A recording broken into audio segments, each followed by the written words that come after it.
Hello, beautiful, beautiful people. I'm here with my very first Ask Me Anything video. I'm just gonna give you a heads up now, they're all anonymous. Anonymous, except for two. Two of you had the courage to stick your names to your questions. The rest of you have some commitment issues, I think. But I've got you all right here. Gonna give it a good college shuffle, and then we're gonna get started. I believe there are 14. We're gonna do 10. Either way, we're gonna do 10. So there's a few of you that are gonna get left out, and I apologize, but that's the risk you run. So let's go ahead and jump right in there.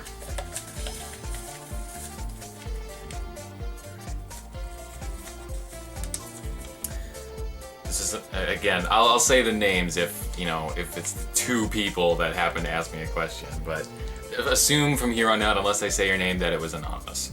Telltale Games comes to you and lets you pick what franchise they do next. What would you pick? This is a controversial answer, I think, but I actually would like to see them do something original. That sounds bad, like they don't have original ideas. I mean, just come up with an original setting, original characters. Life is Strange was not done by Telltale Games. Just putting that right up front. But it had is a similar kind of point and click, dialogue heavy, choosing what to say to people. It had a similar kind of not mechanic, but a feel to it. And that was a great example of what you can do with an original story and characters. To my knowledge, I don't think it's based off of any kind of comic. Oh god, someone's gonna correct me on, I'm gonna look like an idiot. But to my knowledge, disclosure, clear disclaimer, to my knowledge, Life is Strange was not based on any kind of a comic or a book or show or anything, not a previous franchise. So there's always potential. There's always something new to be had, and Telltale is very, very, very creative. I would like to see something original. However, you run the risk of a Zack Snyder situation, right? Where, you saw 300, you saw Sin City, you're like, oh man, that was great, I love how he took these comics and these books and brought it to film. It was like watching it in motion. And then he did Watchmen too, and then he did the first original idea he had, Sucker Punch. Everyone went, oh no. That movie was certainly a sucker punch. If I had to pick a franchise, just to quell the question, if I had to pick a franchise for Telltale to do,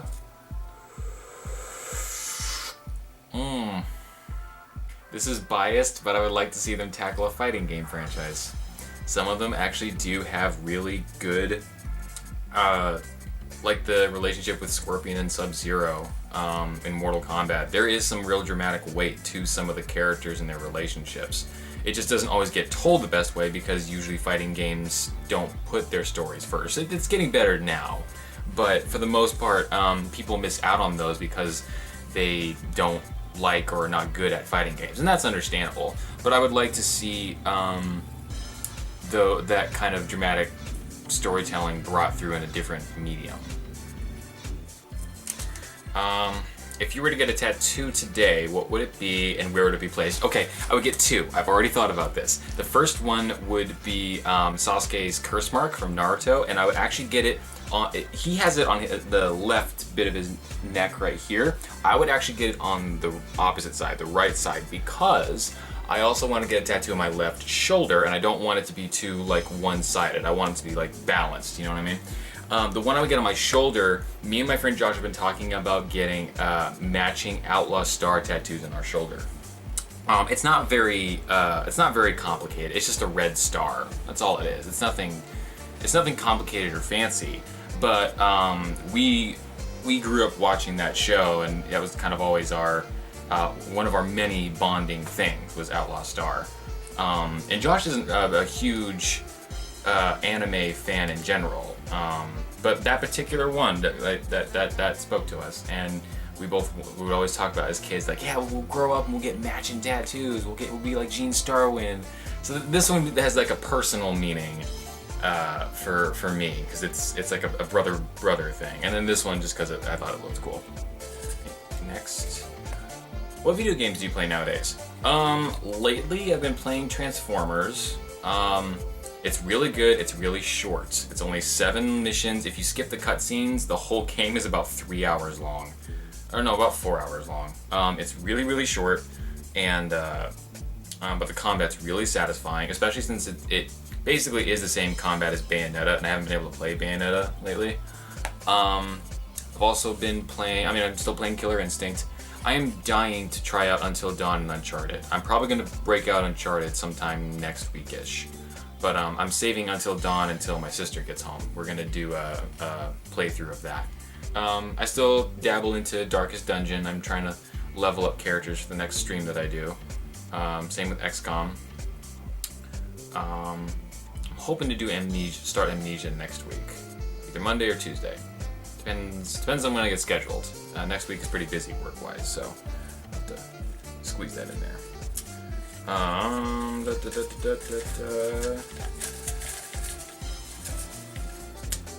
Next, question number 4. What's the craziest thing you've done for someone you love? I remember in high school, right after I graduated, we did like a graduation celebration trip. We went to New York, and while I was gone, I think it was gonna be 9 days. It was 9 or 12 days, one of the two. It was more than a week, and my girlfriend at the time, I got her a present for each day that I'd be gone, and I designated them, day 1, day 2, day 3, day 4.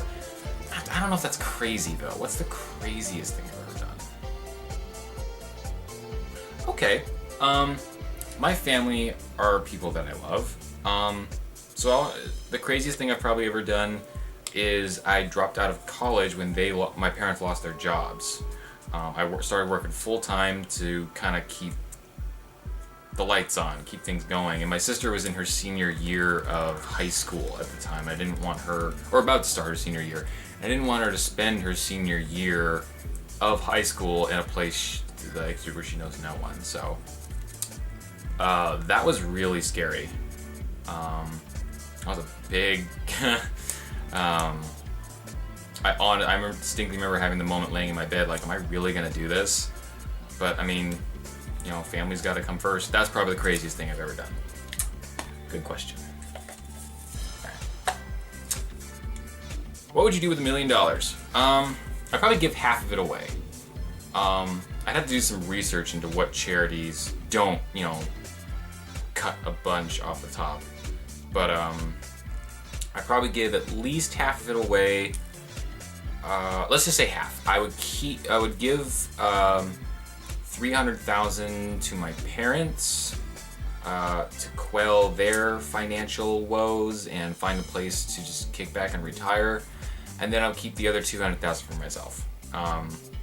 Because while money doesn't really particularly make me happy, the people above me, the people that have power over my life, it makes them happy. So I would need. I'm not gonna lie. I'm not completely disillusioned to reality. Money is important. I just don't need all of that in order to be happy. And I'm confident in my ability to make myself happy or find ways to be happy. Other people might not be so lucky. So I would probably give at least half of it away, give some to my parents. And my sister actually, she's so talented that she's earned so many scholarships and things like that. I'm pretty convinced she doesn't really need it. But I might throw a couple $100,000 her way. I don't know. Let's see. It's 5 so far.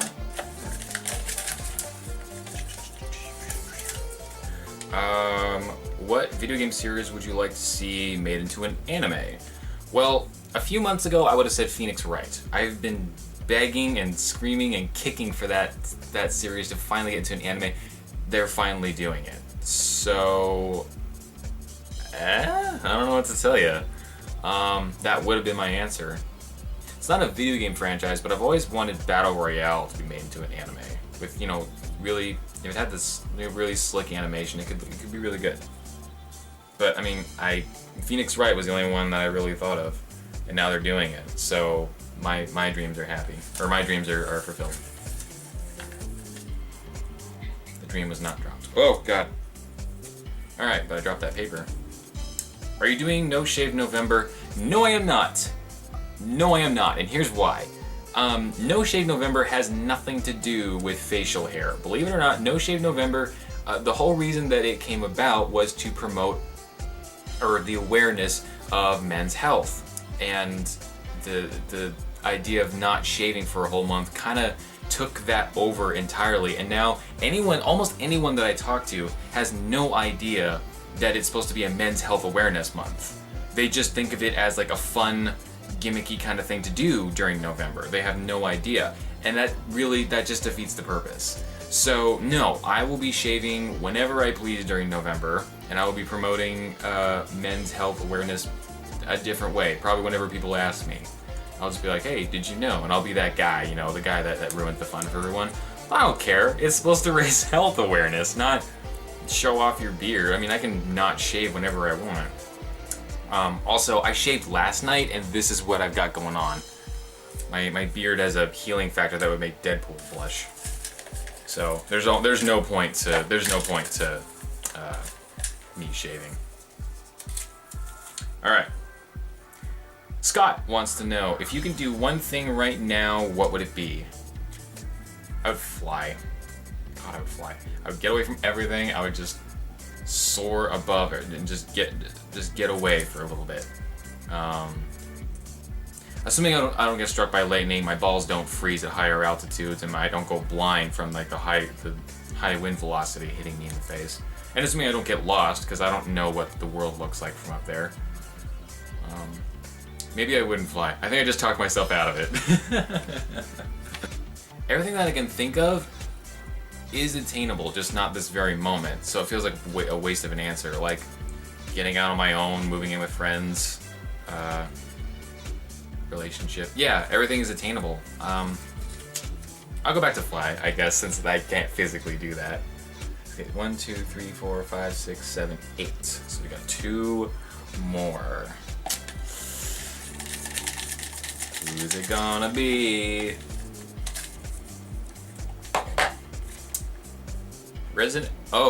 So Vicious wants to know.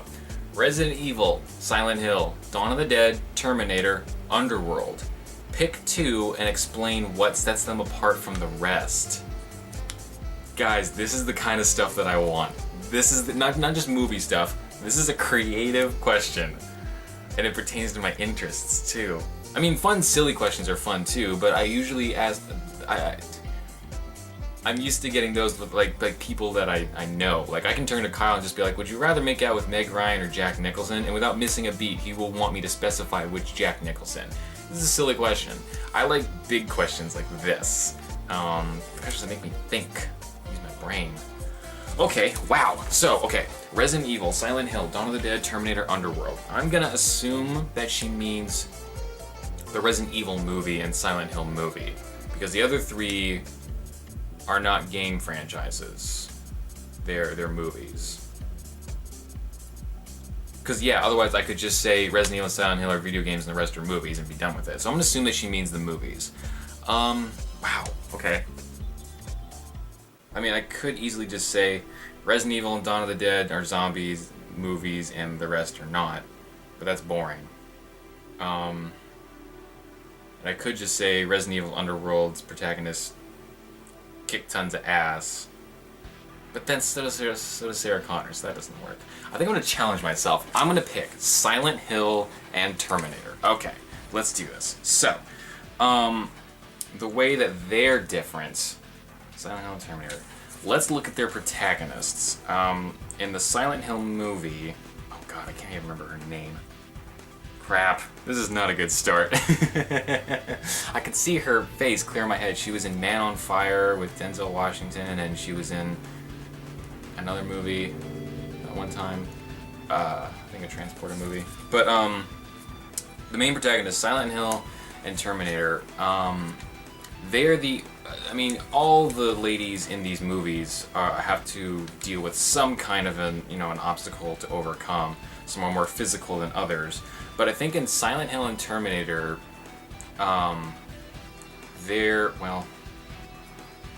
see, I can only think of Terminator 2. I haven't seen Terminator 1 since the first time I watched it in high school.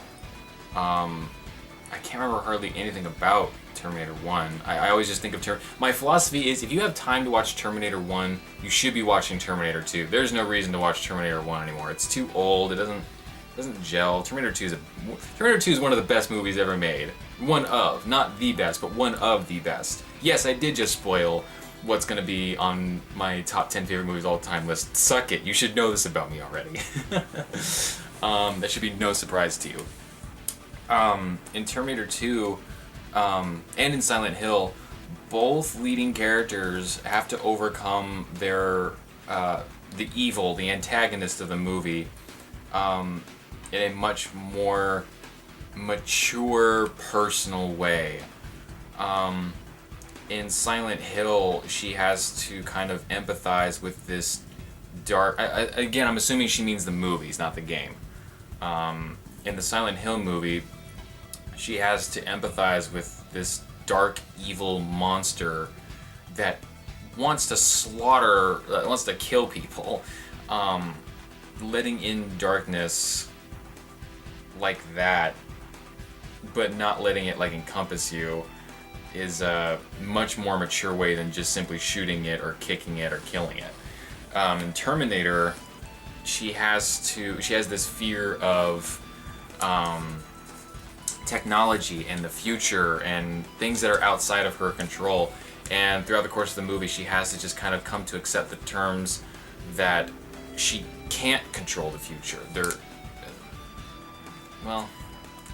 She has to accept that technology is not objectively evil. She has to come to realize that she has a more optimistic look on the future than she does when the movie starts out. And she gets there by facing her own prejudice. I mean, she has a prejudice against the Terminators, against anyone that is furthering technology just to further technology without any kind of like basis or ground. Like Ian Malcolm was saying, your scientists were so busy coming up with ways that they could do this and this and this and this, they never stopped to think and ask whether or not they should. Which is a very similar philosophy that Sarah Connor kind of has, in that they were just building to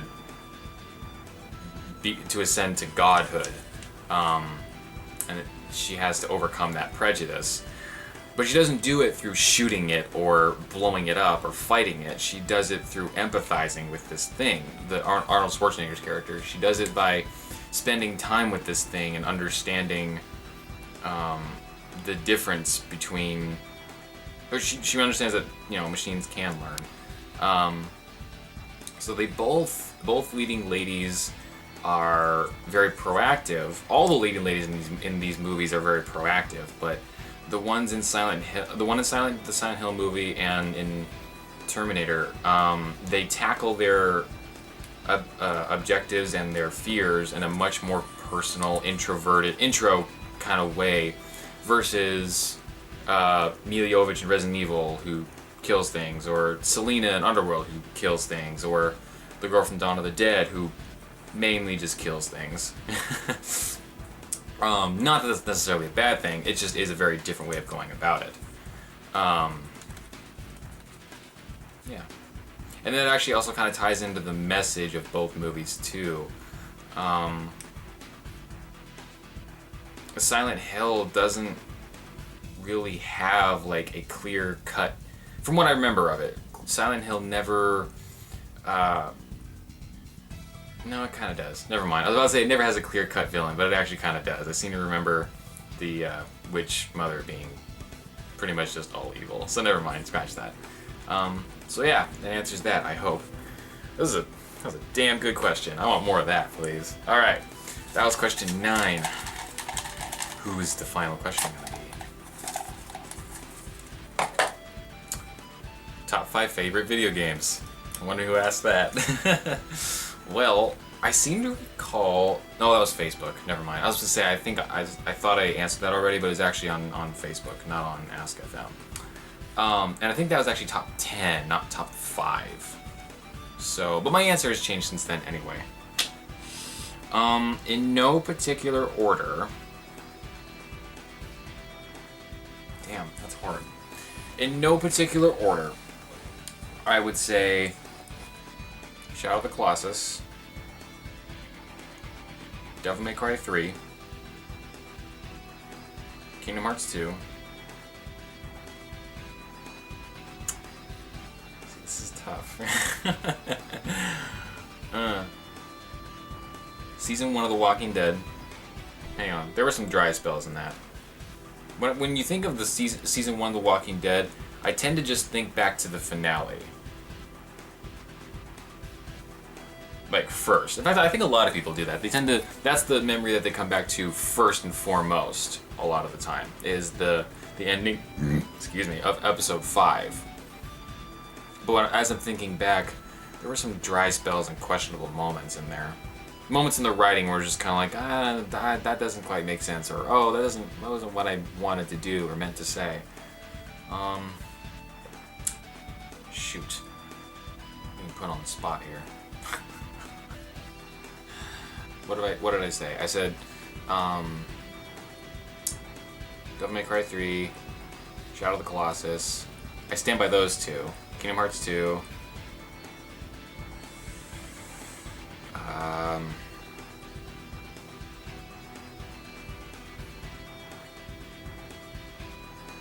I'm contemplating between Skullgirls and Third Strike. Probably Third Strike between the two. And then wowzer. Wasn't ready for this. I wanted to say Phoenix Wright, but I don't know about top 5. Resident Evil. No, Silent Hill 2. That's what I'll say.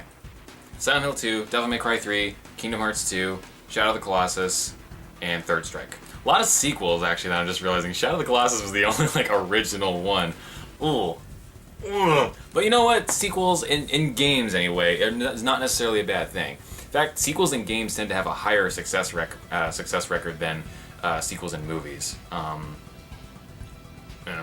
Most of the time. So yeah, that was 10. I think 1, 2, 3, 4, 5, 6, 7, 8. Yep, that's it. That's it, guys. Thank you very much for all your questions. Maybe I'll do one of these again in the future, if you guys even like this kind of thing. But let me know. Let me know what you think. I'm gonna go somewhere else now. Keeping it style. Oh, it doesn't show. It says keeping it, and then stylish is at the bottom. All right, cool. I will see you guys later. Bye.